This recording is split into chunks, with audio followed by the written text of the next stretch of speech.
नमस्कार नेताजी। मेरा पहला क्वेश्चन ये था कि क्या उत्तर प्रदेश की योगी सरकार की कुर्सी जाने वाली है, तो इस विषय में आप क्या कहना चाहेंगे? दरअसल मैं यही कहना चाहता हूँ कि माननीय राहुल गांधी ने जो भी बातें कही वो सत्य साबित हो जा रही हैं। उत्तर प्रदेश में योगी आदित्यनाथ की सरकार वाकई जाने की उम्मीद बनी हुई है, क्योंकि दिल्ली दरबार और उत्तर प्रदेश की दरबार में तलवारें खिंच गई हैं। आन बान और शान की लड़ाई हो गई है। ना नरेंद्र दामोदर दास मोदी झुकने को तैयार हैं और ना ही योगी आदित्यनाथ झुकने को तैयार हैं। तो इसलिए माना जा रहा है कि उत्तर प्रदेश में योगी सरकार का अंत नजदीक आ गया है। अब उनके जगह पे कौन चीफ मिनिस्टर होगा, कौन मुख्यमंत्री होगा, इसके कयास लगाए जा रहे हैं। लेकिन उसके बाद भी कोरोना काल के ग्रास ने उत्तर प्रदेश की सरकार की कुर्सी हिला दिया है। अभी विश्व सूत्रों से ही नहीं, तमाम यूट्यूब चैनलों पे तमाम पत्रकारों ने लेख लिखा है कि कस्तूरबा गांधी विद्यालय कोरोना काल के दौरान बंद था। खाने के नाम पर, स्टेशनरी के नाम पर, मेस के नाम पर, मेंटेनेंस के नाम पर 9 करोड़ रुपए का घोटाला हुआ। योगी सरकार के बेसिक शिक्षा मंत्री के मार्फत किसी न किसी तरह से धोखाधड़ी के रवैये के तरह से उसको, यानी उत्तर प्रदेश में योगी सरकार असफल साबित हुई है। इसको जानते हुए आरएसएस और बीजेपी खेमे में हड़कंप मचा हुआ है। इसलिए माननीय प्रधानमंत्री श्रीमान नरेंद्र दामोदर दास मोदी जी की सरकार और अमित शाह की सरकार योगी आदित्यनाथ को किसी भी कीमत पर बर्दाश्त करने की फिराक में नहीं है। इसलिए वहां पर भाजपा के पतन की शुरुआत हो चुकी है। अच्छा, तो मेरा दूसरा सवाल ये है कि क्या योगी सरकार योगी सरकार जो है, क्या दूसरे कल्याण सिंह साबित होंगे? ये आपने बड़ा बढ़िया प्रश्न उठाया है, क्योंकि उत्तर प्रदेश के विधानसभा चुनाव में अभी होने में 7-8 महीने का ही समय बचा है, लम से लम लगभग। तो अगर इस वक्त और इस समय अगर आरएसएस और भाजपा योगी आदित्यनाथ को मुख्यमंत्री पद से हटाती है, तो वही स्थिति बनेगी जो किसी जमाने में कल्याण सिंह को हटा करके भाजपा और संघ ने जो खामियाजा भुगता था, उसी की शुरुआत होने जा रही है। और ये सत्य है कि माननीय मुख्यमंत्री योगी आदित्यनाथ जो है भाजपा के लिए नासूर ही नहीं, दूसरे कल्याण सिंह साबित होंगे। ऐसे मौकों पर उत्तर प्रदेश का ब्राह्मण समाज, दलित समाज और मुस्लिम समाज भाजपा से बगावत कर चुका है और बैकवर्ड लॉबी भी, यानी जो पिछड़े वर्ग के मतदाता हैं, वो भी इनकी कारगुजारियों से बहुत ज़्यादा नाखुश दिखाई दे रहे हैं। किसान रोड पे पड़ा है, जवान रोड पे पड़ा है, छात्र रोड पे पड़ा है, महिलाएं धरना दे रही हैं, बेरोजगार नौजवान परेशान हैं।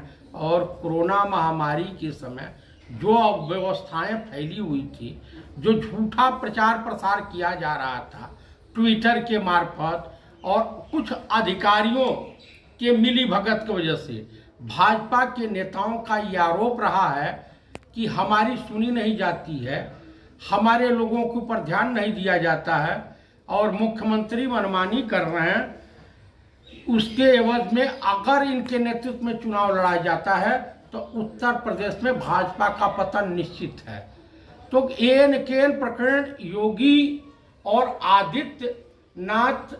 आदित्यनाथ और नरेंद्र दामोदर दास मोदी जी के बीच मूंछों की लड़ाई हो गई है, आन बान और शान की लड़ाई हो गई है।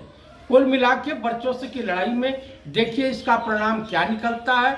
लेकिन मैं उत्तर प्रदेश वासियों और समस्त भारतीय नागरिकों से अनुरोध करूंगा कि आप लोग आइए और हम सब मिलकर के आपसी भाईचारे को बनाए रखें, गंगा जमुनी तहजीब को बरकरार रखते हुए और कांग्रेस के साथ चलें, कांग्रेस को मजबूत करें और इस देश को विकास के पथ पर ले जाएं।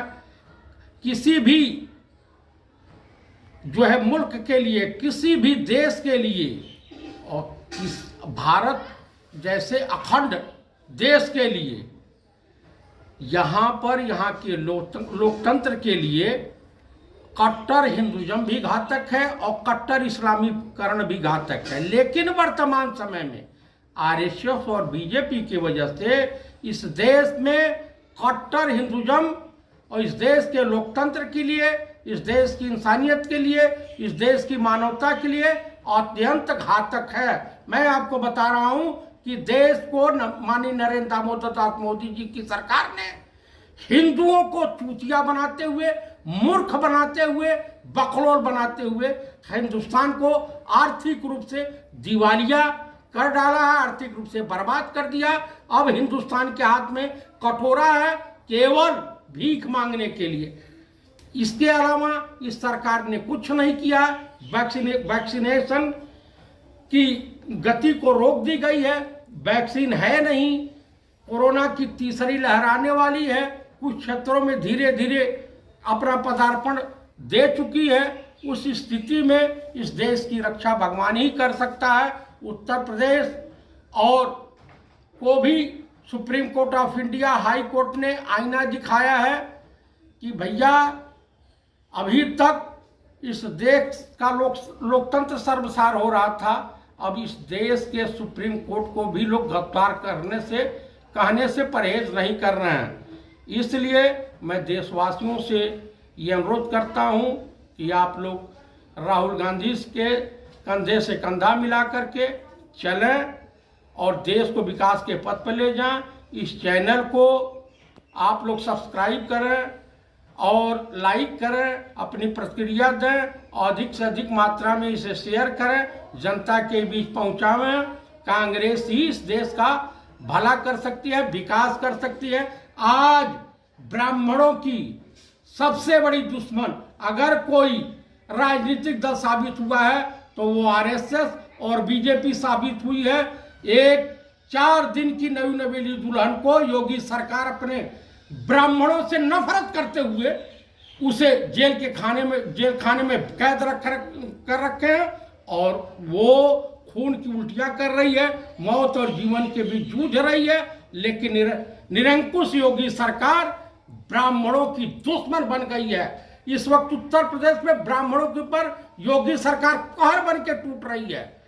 योगी सरकार का पतन निश्चित हो जाना चाहिए और कुछ कायर चूतिए बकलोल ब्राह्मण बीजेपी में 2 रुपये 5 रुपये और टुकराई कर रहे हैं, भिखमंगी कर रहे हैं। अब बीजेपी खेमे में ला करके अपने ही लोगों की हत्याएं करवा रहे हैं। ये बड़ी शर्मनाक है। ऐसी कांग्रेस की सरकारों में कभी नहीं हुआ, कभी नहीं हुआ। कांग्रेस की सरकारों में हर दल के लोग, हर समय, हर बिरादरी के लोग, हर धर्म के लोग स्वतंत्र रूप से अपना काम करते थे, कोई किसी को नहीं छेड़ता था। इसलिए इस देश के लिए, उत्तर प्रदेश के लिए कांग्रेस हमेशा लाभकारी सिद्ध हुई है। जय हिंद, जय जवान, जय किसान, जय भारत, जय कांग्रेस।